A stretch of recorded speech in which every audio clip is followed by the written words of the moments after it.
요한복음 18장 1절에서 40절입니다. 요한복음 18장 1절에서 40절. 제 성경이 신약성경 178쪽입니다.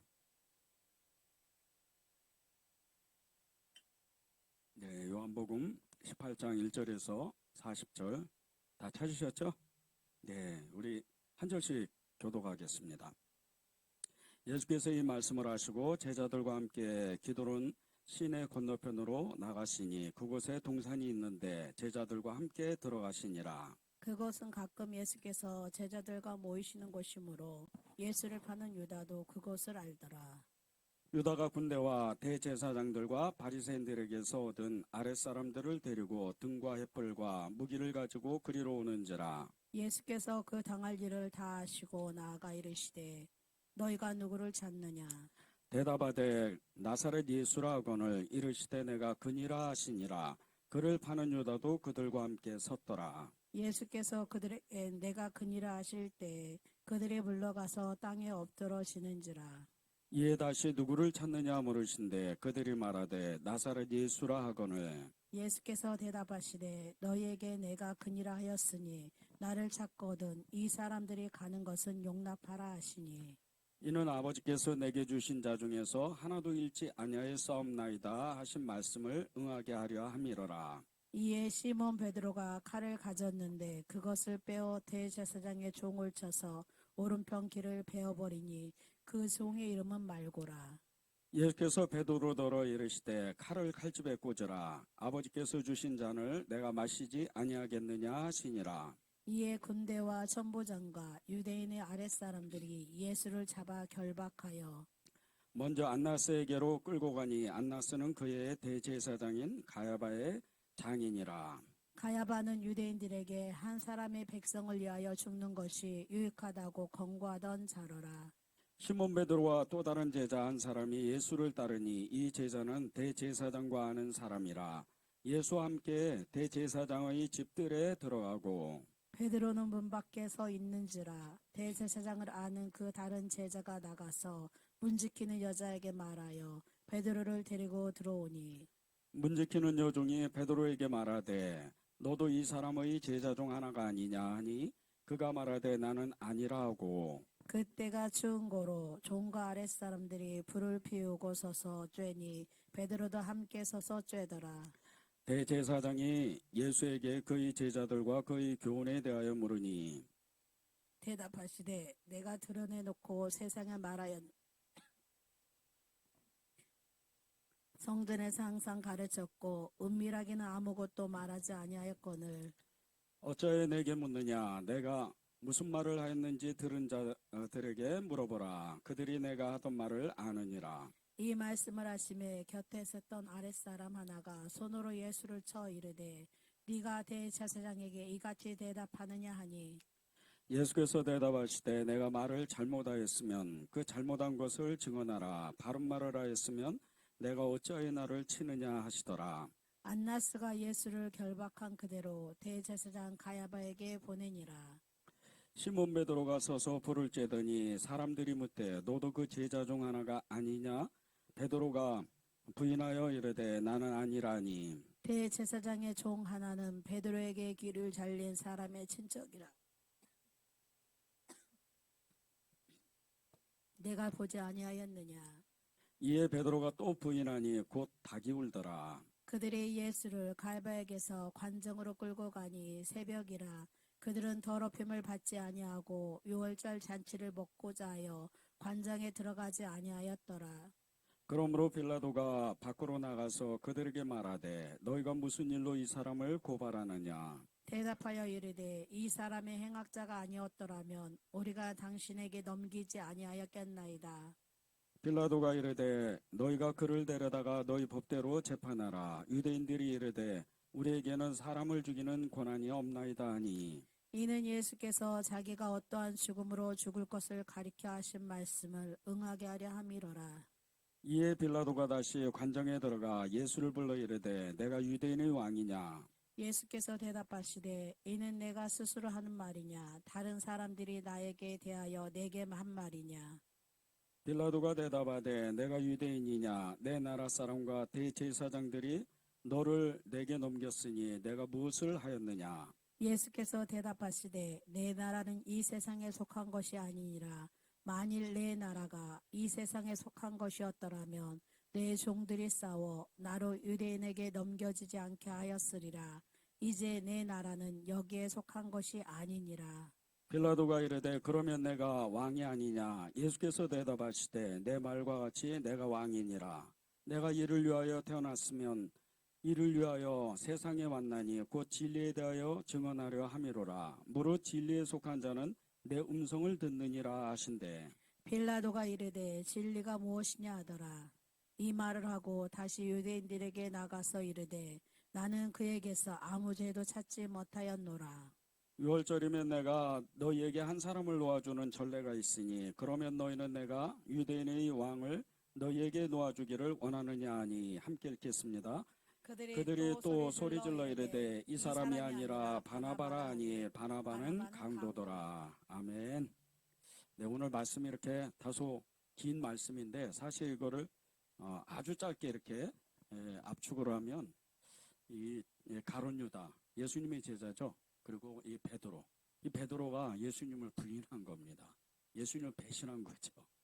말씀이 좀 무겁기도 하고 어렵기도 하고 또 이 말씀을 이 요한복음 18장을 우리가 접할 때 정말 이 예수님을 이렇게 배신했던 이 가룟 유다 그리고 또 베드로 특별히 이 가룟 유다 같은 사람이 저 자신이라는 이런 마음이 많이 듭니다.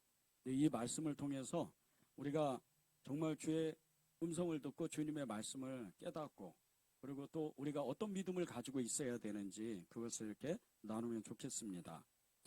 이 믿음을 처음 신앙생활을 시작할 때 이 믿음의 기초를 세우는 것이 너무나도 중요합니다. 믿음의 초석이라 그러죠. 오늘 말씀 기도 제목이 믿음의 초석을 잘 세워야 합니다. 이런 말씀을 주셨는데 믿음을 처음부터 잘 세우는 것 이것이 너무나도 중요하다는 겁니다. 믿음을 잘 세우지 않았던 베드로는 예수님을 3번이나 부인하고 3번째 부인할 때는 아예 저주까지 해버리고 그냥 이 히브리어로 이렇게 저주를 했다는 건요. 우리 한국말로 하면 우리나라 말로 하면 이루 말할 수 없는 심한 욕을 했다는 뜻이에요. 그리고 이제 이 가룟 유다는 이루 말할 수 없죠. 예수님 팔아버렸으니까. 믿음의 기초를 잘 세우지 않았기 때문에 믿음을 온전히 이렇게 취하지 않았기 때문에 그 믿음의 시작이 잘못되었기 때문에 그 기초석을 잘못 세워놨기 때문에 끝내는 이 두 사람이 예수님을 부인하고 또 예수님을 파는 그런 사람이 됐다는 거죠. 예수님이 정말 이 두 사람을 어떻게 정말 붙잡아 주실까 심한 고민을 하지 않으셨을까 이런 마음이 너무 많이 듭니다. 이 유다를 보면 끝내는 자살하는데 정말 유다가 회개할 수 있는 기회를 하나님이 주셨어요. 하나님이 주셨지만 그는 자기의 잘못을 인정하면서도 자살을 해버리는 거예요. 베드로는 말할 것도 없죠. 베드로는 예수님이 회개할 기회를 주셔서 정말 놀랍게 회심을 하고 다시 이제 대사도로서 하나님의 큰 정말 이렇게 대사도가 되는 정말 어마어마한 제자가 되는 그런 축복을 받습니다. 예수님을 배신한 이 유다와 베드로의 이야기를 보면서 우리가 알아야 할 것이 있는데 그것은 이 두 사람이 예수님을 배신한 동기가 다르다는 거예요. 이 가룟 유다는 자신의 욕망과 욕심을 채우려는 잘못된 동기로 시작됐고 이 베드로는 믿음의 훈련을 잘 못 받았어요. 믿음의 훈련을 못 받아가지고 너무나 정말 그 어려운 상황, 너무 두려운 상황이 갑자기 닥치니까 자기도 모르는 사이에 그냥 예수님을 부인하고 그것도 3번씩이나 아예 부인해버리는 거예요. 우리도 똑같습니다. 저와 여러분도 정말 급작스러운 어떤 정말 너무나 이렇게 어려운 상황이 되면 어쩔 수 없이 예수님을 우리가 부인할 수밖에 없어요. 그것은 믿음으로 훈련되지 않았기 때문입니다.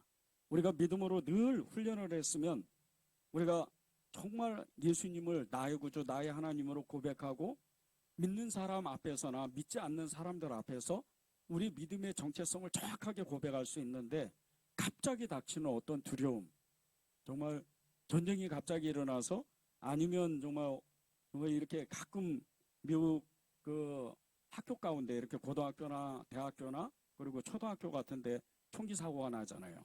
그럴 때 갑자기 누군가가 총을 들이대면서 너 예수님 부인할 거야? 아니면 예수님을 인정할 거야? 이렇게 탁 얘기한다면 우리는 어떻겠어요? 우리가 신앙 고백하기는 어려워요. 너무나 어렵습니다. 그것은 우리의 이 마음 가운데 두려움이라는 이것을 떨쳐내지 못했기 때문이에요. 그런 경우가 우리의 삶 속에서 일어나지는 않지만 만약에 그런 일이 있다면 우리도 역시 예수님을 부인한다는 거예요.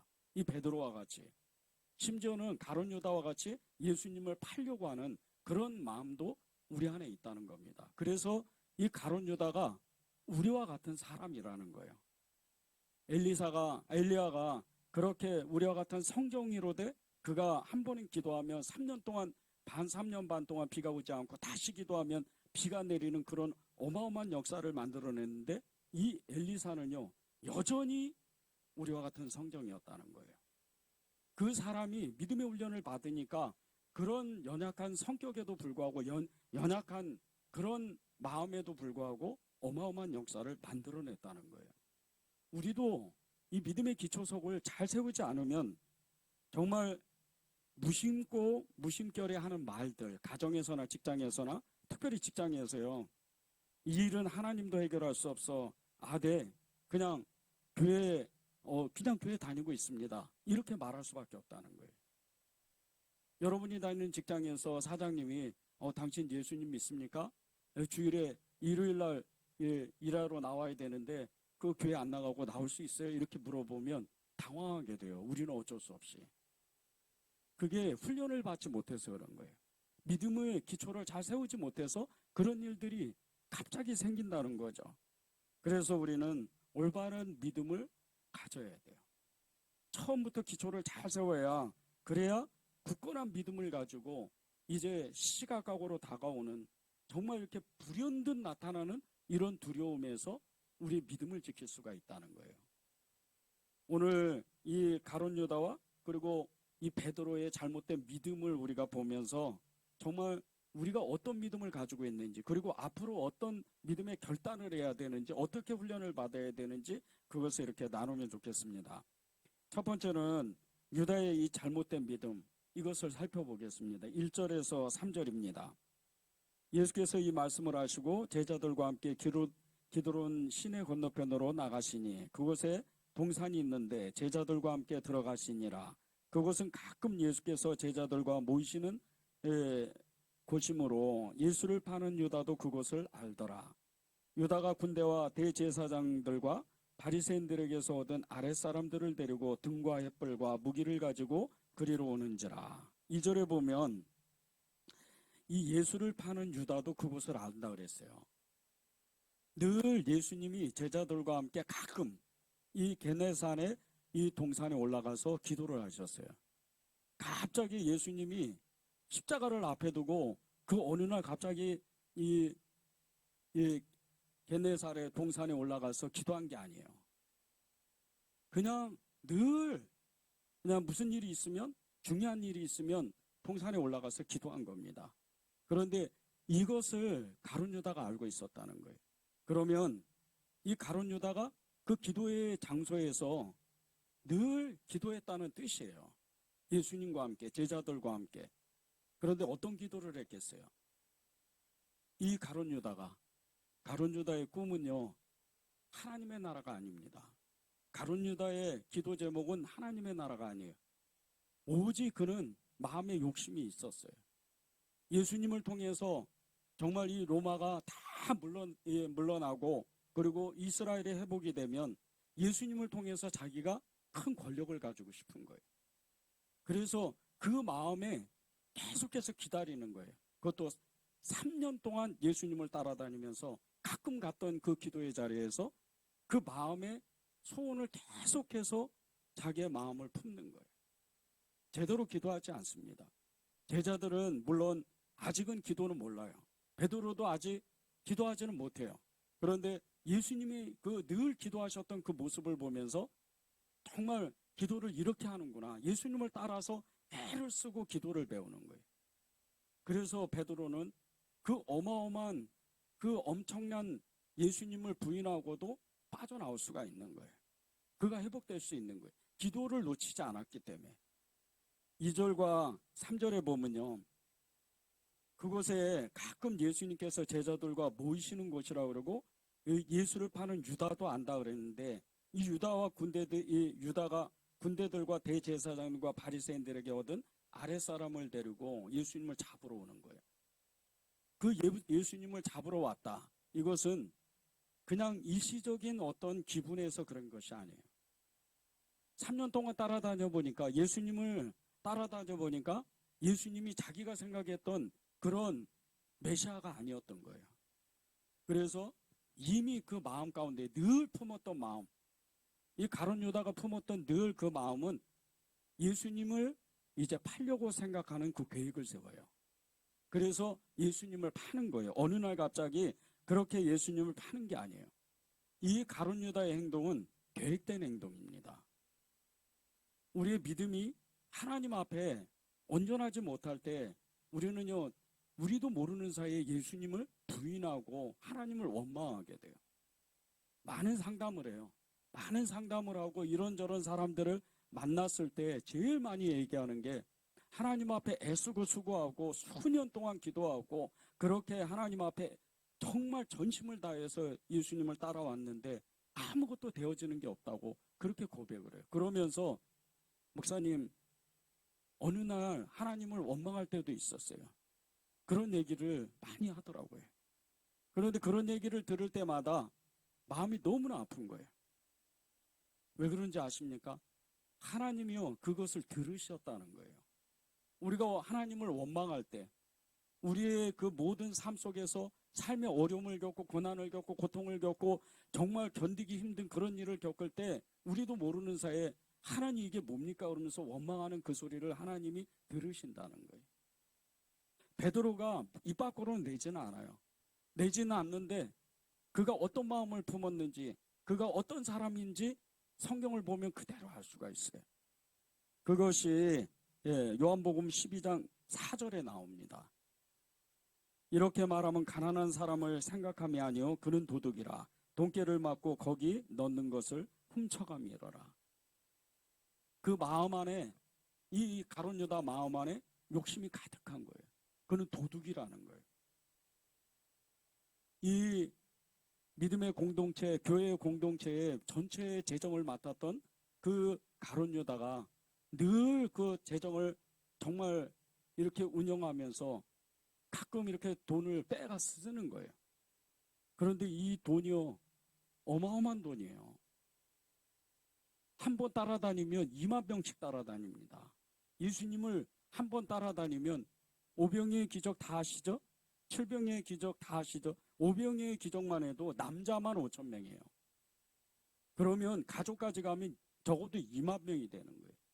그 2만 명이 다 헌금하는 것은 아니지만 그 헌금이 어마어마한 돈이라는 거예요.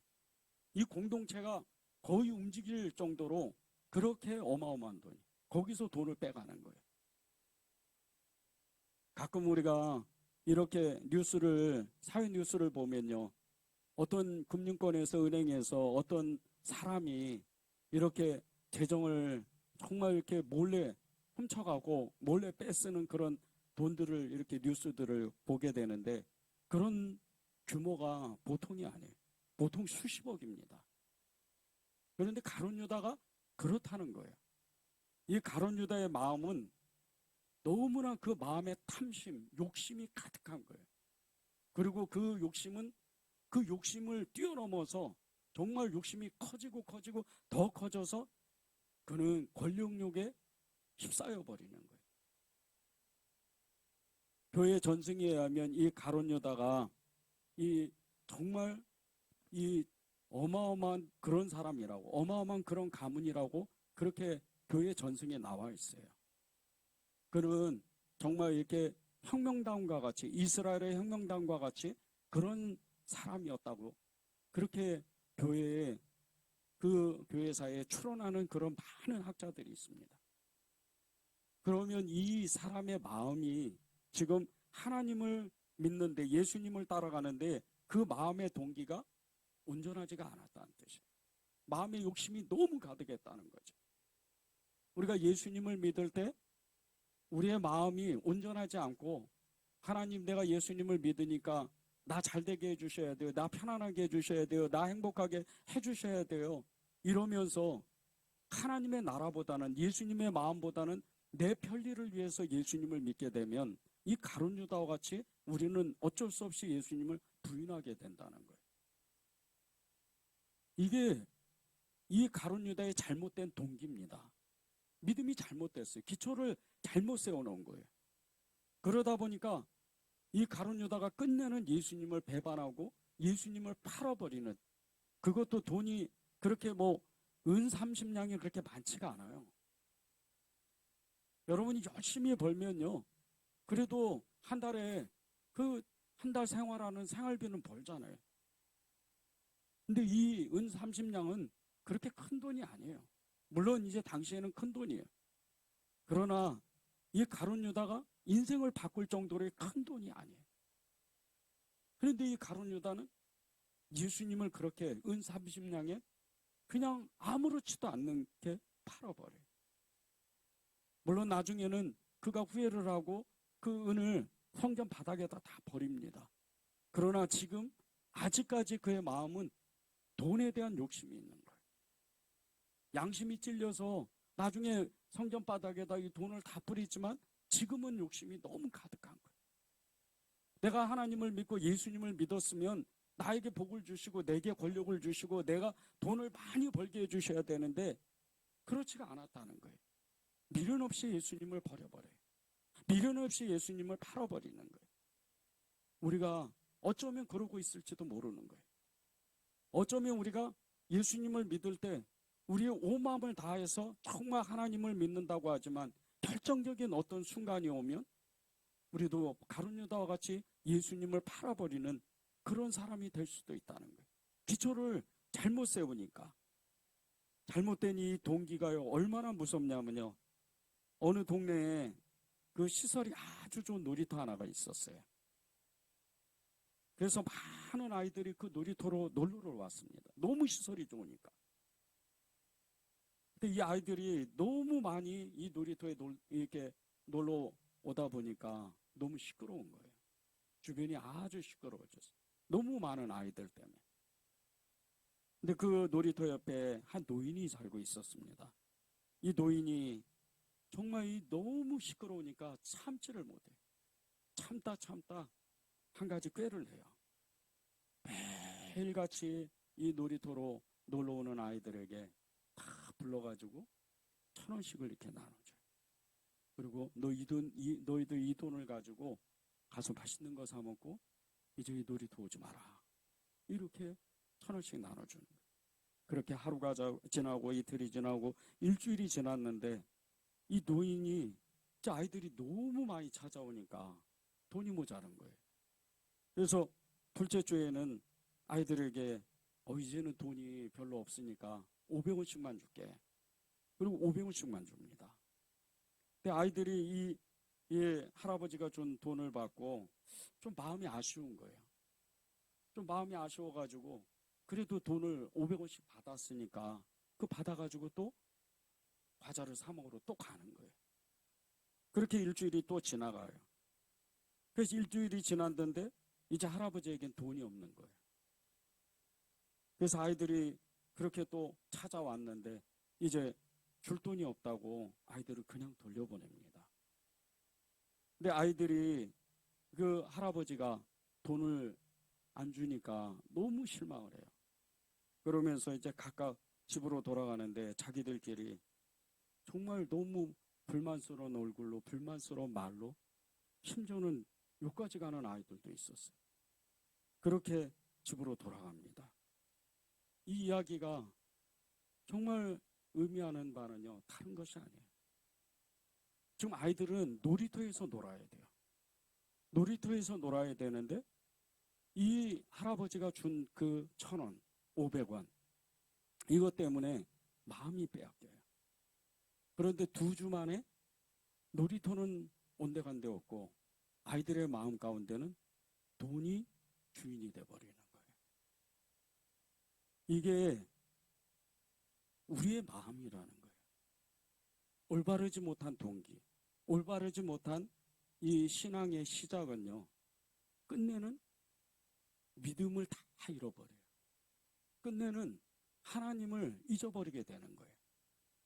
우리 마음 가운데 그런 마음이 이 신앙생활을 온전히 해야 되는데 그런 마음이 아예 사라져버려요. 우리 올바른 신앙은요, 성경을 열심히 읽고 하나님 나라를 위해서 기도하고 예수님의 교회를 잘 섬기는 거예요. 이것은 불멸의 진리예요. 예수님을 믿는 사람은 성경을 읽어야 돼요. 예수님을 믿는 사람은 그 말씀 가운데에서 살려고 애를 써야 돼요. 그리고 그 말씀을 붙잡고 기도할 때 하나님의 뜻이 뭔지, 하나님의 나라를 위해서 기도하는 사람이 돼야 돼요. 그것이 교회 안에서 이루어지는 겁니다. 그런데 이 가장 기초적인 이 올바른 신앙생활을 그냥 다 어느 때가 되면 그냥 잊어버리는 거예요. 성경을 읽다가도 1년에 한 번 성경을 피지 않는 사람이 많아요. 기도하다가도 기도하지 않는 사람이 꽤 많습니다. 지금 한국교회가 기도를 잃어간대요. 많은 교회에서 기도 소리가 자꾸 없어지는 거예요. 기도 소리가 없어지니까 교회 문이 계속 닫아지는 거예요. 제대로 정말 마음이 안타까워가지고 교회 와서 기도하고 싶은데 교회 문이 닫아지니까 이 교회 저 교회 찾아다니면서 그 답답함에 정말 기도하고 싶어서 눈물로 기도하는. 그런데 교회가 기도를 안 하니까 계속 문이 닫혀져요. 기도 안 하니까 이제 말씀을 행하지를 못해요. 말씀을 행하지 못하니까 하나님의 선함, 하나님의 뜻대로 살지 않는 성도들이 많이 생기는 거예요. 그러니까 자꾸 세상의 문화가 교회에 들어오고 서로 싸움을 하고 서로 정말 이렇게 미워하고 적대적인 그런 관계에서 예배를 드리는 거예요. 이런 예배가 온전한 예배가 될 수가 없어요. 최근에 제가 어느 성도하고 이렇게 상담을 했는데 정말 너무 안타까운 소식을 그렇게 안타까운 기도 제목으로 이 상담을 부탁을 하더라고요. 기도하는데 너무 마음이 안 좋았어요. 그 성도가 다니는 그 교회가 지금 어떤 심각한 문제로 인해서 너무나 힘든 거예요. 교인들은 반으로 나눠져서 서로를 향해서 미워하고 험한 말을 하고 그런 교회가 됐어요. 계속해서 사람들은 빠져나가고. 근데 그 소식을 듣고 기도하는데 하나님이 딱 마음을 주시는 거예요. 신앙의 기초를 잘못 세웠다는 거예요. 교회 다니면서 여러분의 그 교회를 다니면서 정말 예수님이 나의 주님이고 나의 하나님이고 나의 전부이신 그것을 놓치기 시작하면 자꾸 교회가 보이게 되고 목사님이 보이고 성도들이 보이기 시작하는 거예요. 예수님을 붙잡게 되면요, 모든 게 다 좋아 보여요. 근데 예수님을 놓치면 모든 게 다 싫어지는 거예요. 이게 기초가 잘못돼서 그런 거예요.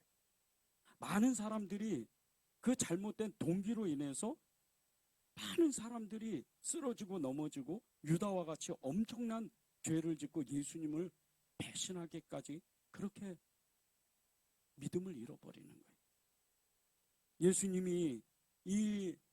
예수님을 배신했던 이 가룟 유다에게도 기회를 또 줍니다. 그것이 마태복음 27장 3절에서 5절이에요. 그때 예수를 판 유다가 그의 정죄됨을 보고 스스로 뉘우쳐 그 은 30을 대제사장들과 장로들에게 도로 갖다 주며 이르되 내가 무죄한 피를 팔고 죄를 범하였도다 하니 그들이 이르되 그것이 우리에게 무슨 상관이냐, 내가 당하라 하거늘 유다가 은을 성소에 던져놓고 물러가서 스스로 목매어 죽은지라. 잘못된 동기를 가지고 있던 이 가룟 유다의 이 끝 마지막이요, 너무나 비참한 거예요.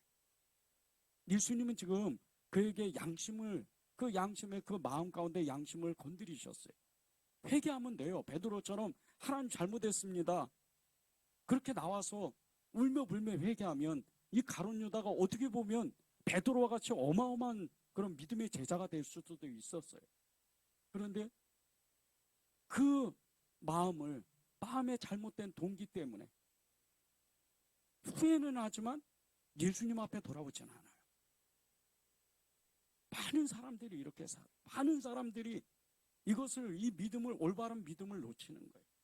성경을 읽지 않고 기도하지 아니하고 교회를 섬기지 못하니까 계속해서 믿음을 잃는 거예요. 여러분이 정말 믿음이 하나님이 기뻐하시는 믿음이 되려면요, 첫 번째가 성경이 있는 사람이 돼야 돼요. 두 번째는 기도하는 사람이 돼야 돼요. 세 번째는요, 여러분 마음 안에 교회가 없으면 안 돼요. 교회는 예수님의 핏값으로 세워주신 교회예요. 여러분의 교회를 사랑하지 않으면 여러분의 믿음이 정말 온전히 붙잡을 수가 없어요. 이 교회는요, 하나님이 예수님의 핏값으로 세워주신 교회예요. 그 교회를 사랑하는 거예요. 그것이 별거 아닌 것처럼 느껴지지만요, 처음부터 큰 교회는 없어요. 처음부터 작은 교회는 없습니다. 교회를 사랑하는 사람이 모이는 거예요. 교회를 사랑하는 사람이 교회 안에서 말씀을 읽고 기도하고 그런 가운데 사람들이 계속해서 성령의 인도하심을 받고 그 교회에 가득 차고 넘치고 선교와 전도와 구제를 하는 거예요. 그래서 부흥하는 거예요. 이게 올바른 신앙이에요. 물론 예수님은 여러분 한 사람 한 사람을 행복하기를 원하세요. 그러나 여러분이 행복한 만큼 교회가 여러분의 마음 안에 들어와 있고 여러분이 교회를 사랑해야 여러분의 믿음이, 여러분의 신앙이 올바라지는 거예요. 하나님이요, 처음부터 우리에게 올바른 믿음을 가지라고, 그 믿음의 기초를 잘 세우라고 하는 것은 우리에게 변하지 않는 믿음을 주시기 위함이에요. 사무엘하 24장 1절에서 17절에 보면요, 다윗이 이스라엘 인구를 조사하는 이야기가 나와요. 그런데 그 끝에 마지막 이야기가요, 하나님께 징계를 받고, 하나님께 죄를 졌으니까 징계를 받고 그는 정말 어마어마한 정말 징계를, 책망을 받아요. 자신이 그토록 사랑하는 그 나라의 백성이 7만 명이 한순간에 죽어버려요. 질병이 걸려서. 자기 그 죄 하나 때문에, 자기가 믿음 하나를 지키지 못해서. 다윗이 정말 하나님의 은혜로 이 나라가 평안해지자 갑자기 어떤 마음이 한 가지가 생겨요. 그것이 내가 다스리는 이 나라가 얼마나 군사력이 많을까? 군인들은 몇 명이나 될까? 이 군사들은 도대체 몇 명이나 될까? 이런 마음을 갖게 되는 거예요. 그래서 그 자신의 부하였던 군대 장관 이 요압을 시켜서 나라의 이 전체 군인들은 몇 명인지 한번 네가 세어봐라. 그 요압이 반대를 해요. 충분합니다. 어마어마합니다. 근데 다윗이 그 마음을 꺾지를 않아요. 왜 꺾지를 않냐면요, 어느덧 처음 마음을 잊어버린 거예요. 처음에 예수님이 그렇게 예수님을 사랑하고 하나님을 사랑했던 이 다윗의 마음에요, 나라가 평안해지고 나라가 부강해지자 하나님을 의지하기보다는 자신이 가지고 있는 군사력을 더 의지하는 마음이 생긴 거예요. 그것이 100%였다면요, 이제는 정말 하나님을 의지하는 마음은 한 40%, 그리고 자신이 가지고 있는 그 군대를 믿는 그 마음은 한 60%가 돼버린 거예요. 하나님이 그걸 모르실 리가 없어요. 그리고 무려 9달 20일이나 이 요압 장군이, 사실 이거를 전체적으로 빨리 돌면 더 빠른 시간 안에 수를 셀 수가 있어요. 근데 요압이 이 다윗의 마음, 그 명령을 제대로 듣질 않아요. 그냥 설렁설렁 다니는 거예요. 그런데도 어마어마한 역사가 일어나요. 이 이스라엘 전체에, 이스라엘 11개의 이 지파가 무려 80만 명이나 칼을 든 용사가 80만 명이나 돼요. 유다만 해도 50만 명이나 돼요. 전체 합하면 130만 명이나 되는 어마어마한 군사를. 근데 딱 그 보고를 듣자마자 이 다윗이 마음에 찔려요. 하나님 앞에 회개합니다. 이 하나님이 갓 선지자를 통해서 즉시로 징계를 해요. 세 가지의 선택을 해라. 하나는 7년 기근을 맞이할 거냐, 둘째는 석 달 동안 네가 원수에게 쫓길 거냐, 그리고 세 번째는 사흘 동안 이 온 나라의 전염병이 일 건데 네가 선택을 한 가지만 해라. 자기가 원수에게 쫓겨나가는 것을 싫어했잖아요. 그러니까 거기 선택하기가 어려워요. 첫 번째도 7년 기근이면 나라의 그 기강이 아예 뿌리째 흔들리니까 그것도 선택하기가 어려워요. 그리고 마지막 세 번째 선택을 하는 거예요. 3일 동안 이 온 나라의 기근이 질병이 일어나서 7만 명이 죽는 그 선택을 하는 거예요. 우리의 믿음이 온전하지 못하고 우리의 믿음이 끝까지 정말 순전하지 못하면, 이 기초가 잘못되면요, 우리 믿음이 아주 좋은 것 같은데 믿음으로 잘 살다가도 이 다윗과 같이 무너질 때가 있어요. 정말 믿음의 기초를 잘 세워야 돼요. 제가 정말 이렇게 기도하는 여러 형제들 중에 건설회사에 다니는 어떤 집사님이 한 분 계세요.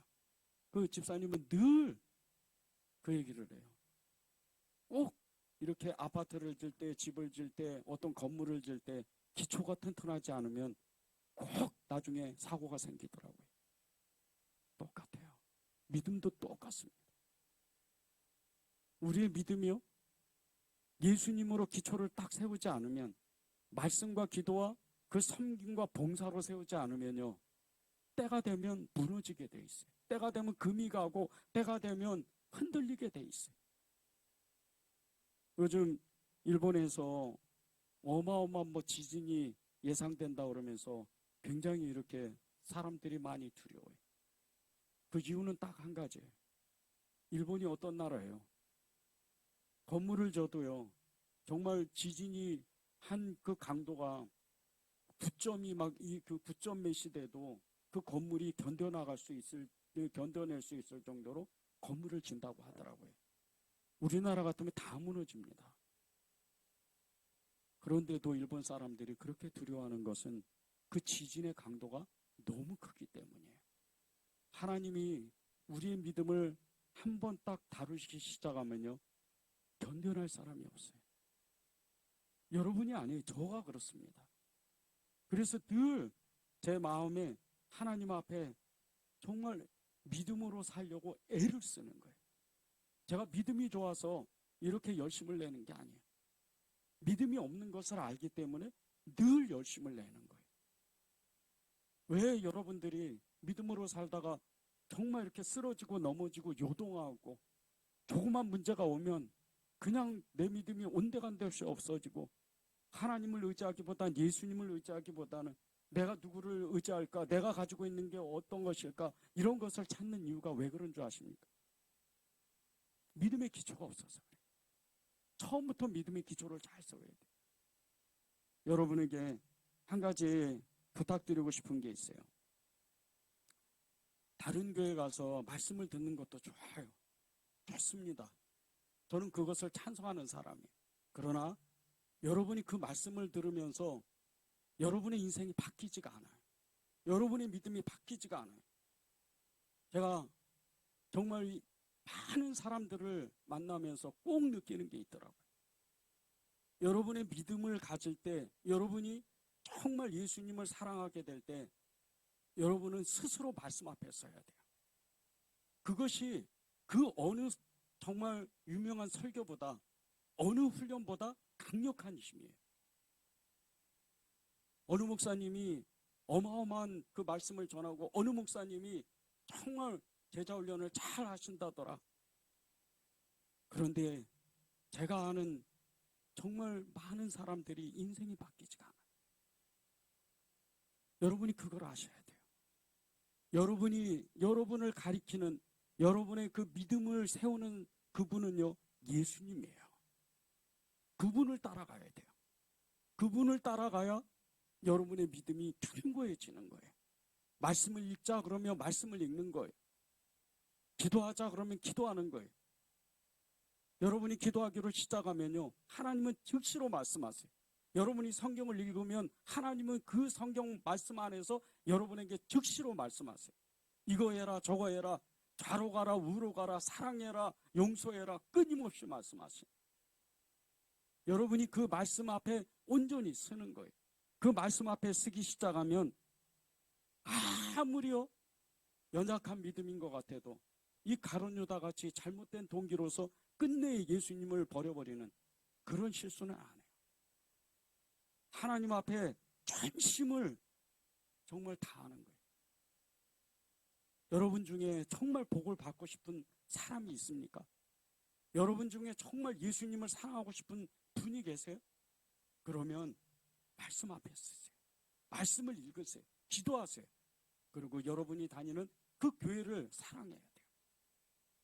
그래야 여러분이 진정한 믿음의 사람이 되는 거예요. 진정한 믿음의 증인이 되는 거예요. 하나님은요, 저와 여러분을 너무나 사랑하는 분이에요. 너무나 사랑해서 이 베드로와 같이 그렇게 예수님을 저주까지 간 이 베드로를 용서하시는 것 같이 끊임없이 우리를 용서하세요. 베드로의 이 용서는요, 이로 말할 수 없는 용서예요. 제가 여러분에게 제 입에 담을 수 없는 얘기를 이 욕을 한다고 생각해 보세요. 아이고, 저 목사님 왜 저러시나 이러면서 다시는 교회 안 와요.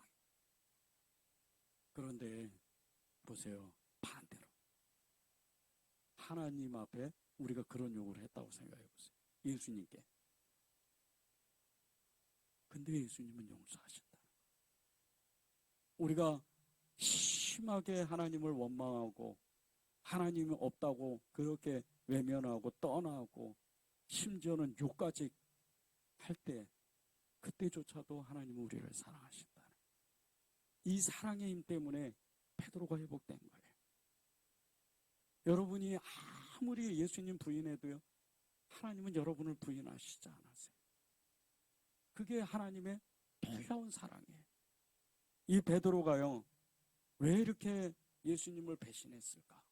그것은 믿음이 훈련되지 않아서 갑자기 정말 자신에게 닥친 이 두려움 때문에 자신도 모르게 깜짝 너무 놀란 거예요.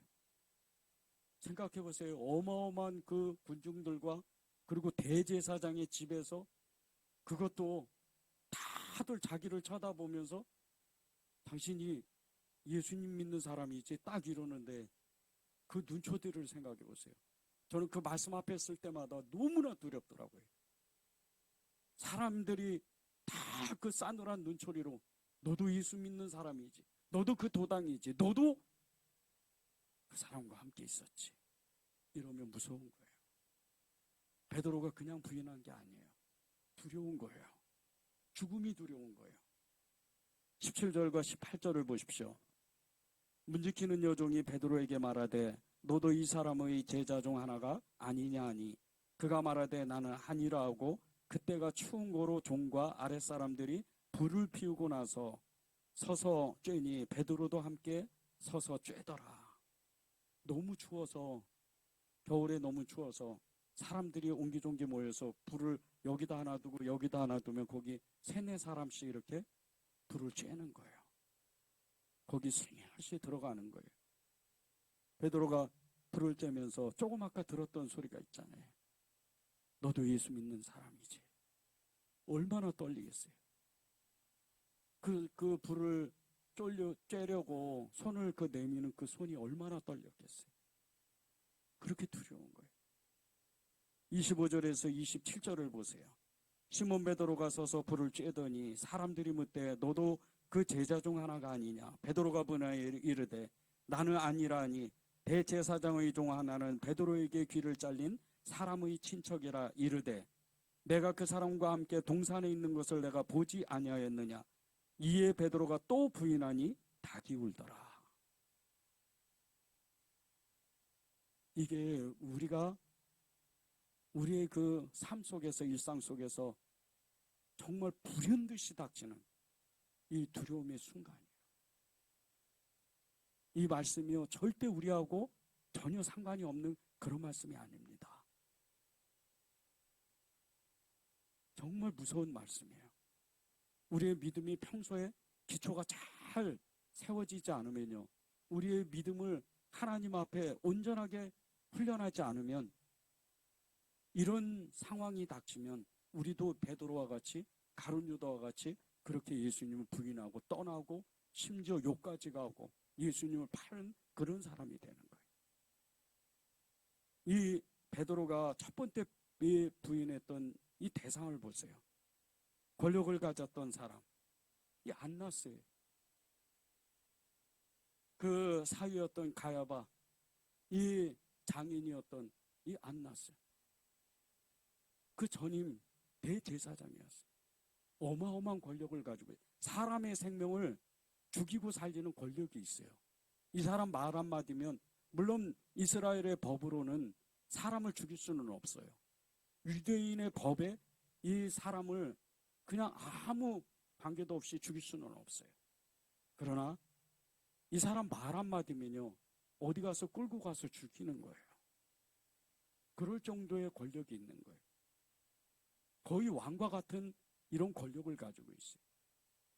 그 사람 집에 가서 그 사람이 부리는 종들 중에 어느 한 여인이 당신 예수 믿는 사람이지, 이 소리를 하는데 얼마나 무서워요.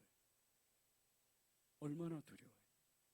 근데 예수님이요, 이 베드로에게 그렇게 자신을 부인했던 이 베드로에게 예수님을 믿는 정체성이 무엇인지를 알려주세요. 그것이 19절에서 24절에 나와요. 이 안나스에게, 이 안나스가 대제사장이었던 안나스가 예수님께 질문을 해요. 그리고 예수님이 대답을 하시는 거예요. 자기가 누군지를 아는, 나는 하나님의 보내주신 하나님의 아들이다, 그걸 이야기하는. 예수님을 믿는 것은, 제자들은요, 예수님이 말씀하셨던 거, 예수님이 가르치셨던 거, 예수님이 하셨던 모든 행동을 배우는 사람들이에요. 우리가 성경을 읽는 이유가 그겁니다. 기도하는 이유가 그거예요. 교회를 섬기는 이유가 그겁니다. 예수님이 했던 말씀이 어떤 말씀이에요? 나는 그니라. 이 말씀을 제일 많이 하셨어요. 나는 그니라. 너희들이 기다렸던 메시아였고 하나님의 아들이었고 너희들이 그토록 사모했던 주님이시다. 우리가 그분을 고백하는 거예요. 그분을 고백하면 우리는 어떻게 살아야 돼요? 그분을 믿고 따르고 그분의 말씀대로 살기를 애를 쓰는 거예요. 그분을 사랑하고 그분의 그 말씀을 따라가면서 그대로 그 행동을 하는 게 예수님을 믿는 거예요. 이게 예수님을 믿는 정체성이에요. 베드로는 그것을 아직 몰랐던 거예요. 예수님이 이 가르치셨던 것은요, 19절에서 21절에 나오는데, 대제사장이 예수에게 그 제자들과 그의 교훈에 대하여 물으니 예수께서 대답하시되 내가 드러내놓고 세상에 말하였노라. 모든 유대인들이 모이는 회당과 성전에서 항상 가르쳤고 은밀하게는 아무것도 말하지 아니하였거늘 어찌하여 내게 묻느냐. 내가 무슨 말을 하였는지 들은 자들에게 물어보라. 그들이 내가 하던 말을 아느니라. 예수님은 비밀이 가르치신 분 적이 없어요. 다 드러내놓고 뭐든지 세상에 대해서 이야기하고 하나님의 나라에 대해서 말씀하셨어요. 그리고 제자들에게는 늘 가르치셨고 그리고 늘 그 말씀이 어떤 뜻인지 어떻게 사는지를 알려주셨어요. 우리도 똑같습니다. 우리가 이렇게 예수님의 말씀을 들었을 때, 우리가 기도할 때 예수님의 그 가르침, 예수님의 말씀대로 살기를 애를 쓰지 않으면요, 우리의 믿음은 믿음의 기초를 세울 수가 없어요. 믿음의 그 초석을 세울 수가 없어요. 아예 세울 수가 없어요. 예수님을 믿습니다. 예수님을 사랑합니다. 이렇게 말할 수는 있어요. 그러나 정말 이 가룟 유다와 같이 그렇게 베드로와 같이 위험에 처하면요, 우리도 모르게 있던 믿음도 다 사라집니다. 한 번은 제가 직장 생활을 하면서 그것도 서울에서 가장 정말 번화가인 이 동네에서 일을 한 적이 있었어요. 대한민국에서 정말 몇 번째 안 가는 유명한 설교사였어요.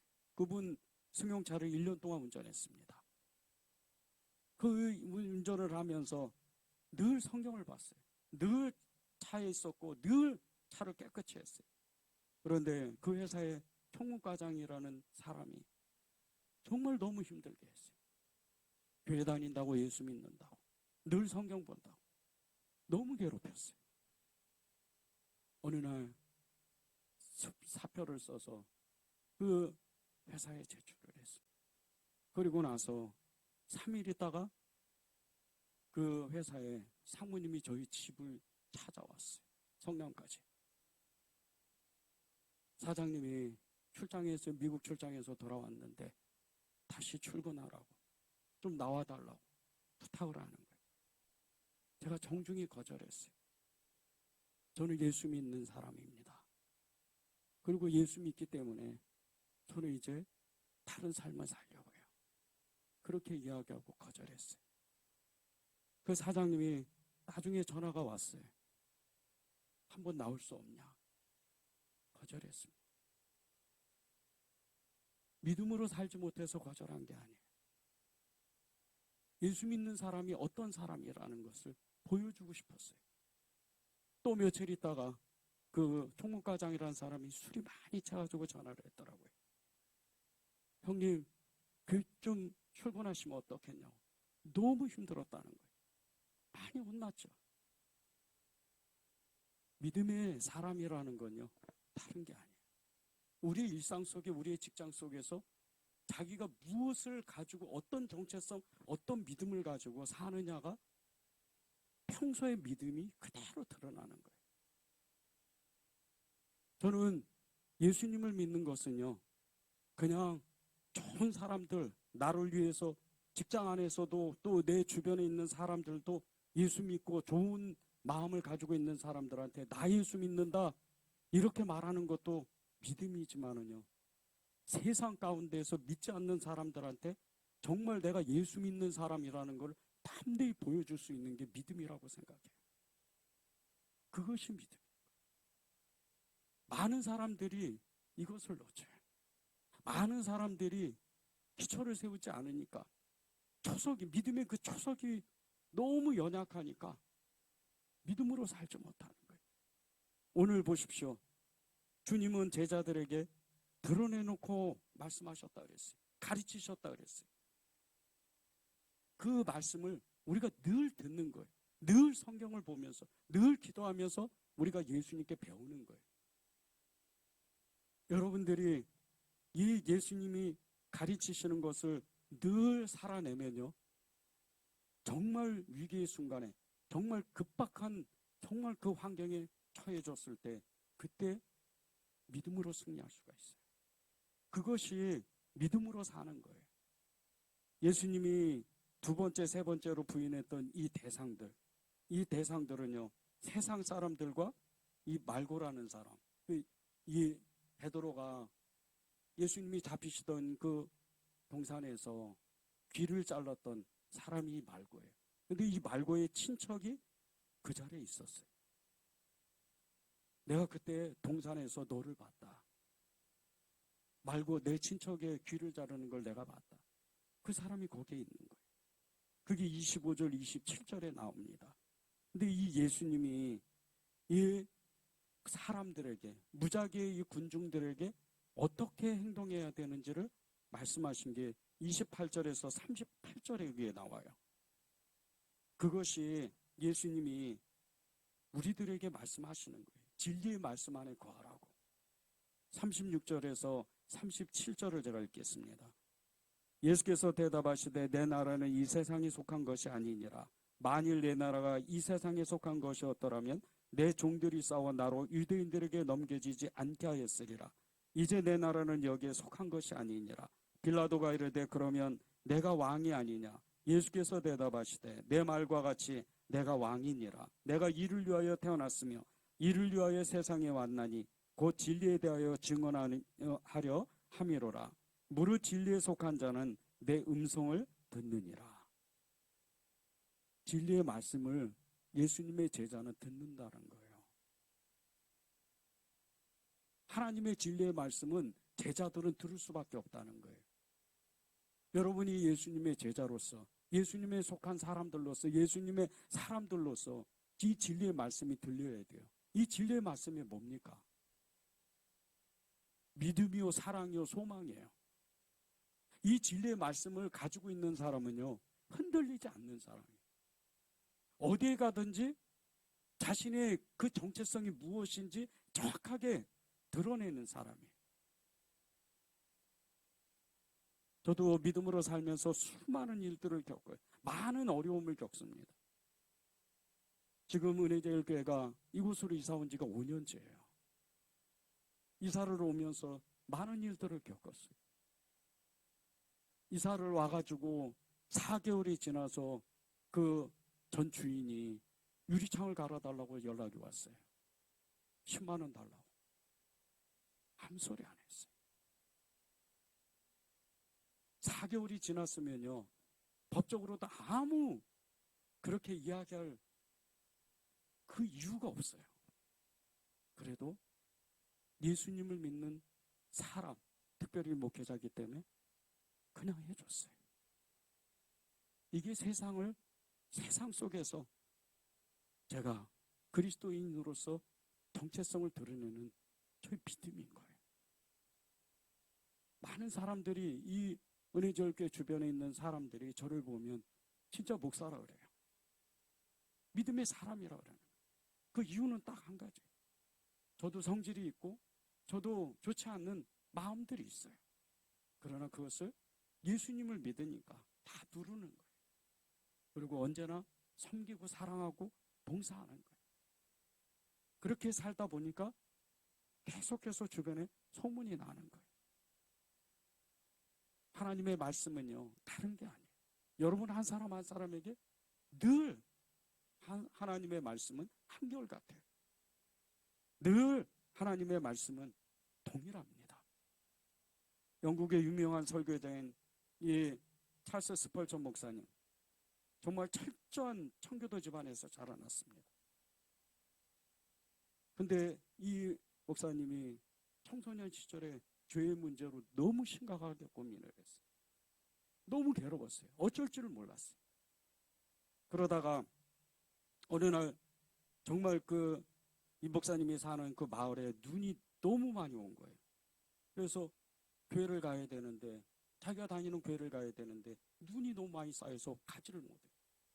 그래서 가까운 교회를 갑니다. 아주 작은 교회였어요. 너무나 작은 교회라 그 교회의 성도들이 채 10명도 안 됐어요. 그렇게 작은 교회를 갔더니 목사님도 안 계시고, 그날 주일 설교를 하는데 그냥 어떤 평신도가 이렇게 설교를 하는 거예요. 그날 말씀 본문이 이사야 45장 22절이었어요.